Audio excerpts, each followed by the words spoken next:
A B যতক্ষণ একটি কাজ 12 দিনে এবং 18 দিনে সম্পন্ন করতে পারে, যদি তারা একত্রে কাজ করে মোট 162 টাকা 50 পয়সা মজুরি পান, তবে বি এর মজুরি পরিমাণ কত টাকা সেটা নির্ণয় করো। এখানে অপশন দেওয়া আছে।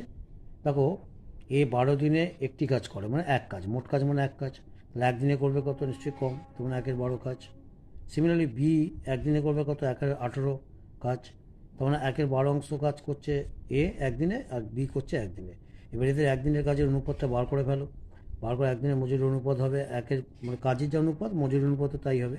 1/12 ইস টু 1/18, ইস টুকে যদি ডিভাইড ইন্টু সাইন দিই, ইস টু মানে ডিভাইড, ইন্টু এটা উল্টে যাবে 18/1 মানে 3:2। তাহলে এ ইস টু বি 3:2, এদের হচ্ছে মজুরি অনুপাত। তাহলে বি পাবে কত? মোট 5/3 + 2 মানে 5, 5/2 তাহলে মোটের 2/5, তখন 162.50 ইন্টু 2/5 ক্যালকুলেশন করলে হবে 65 টাকা। অর্থাৎ বি এর মজুরির পরিমাণ হবে 65 টাকা। Thank you.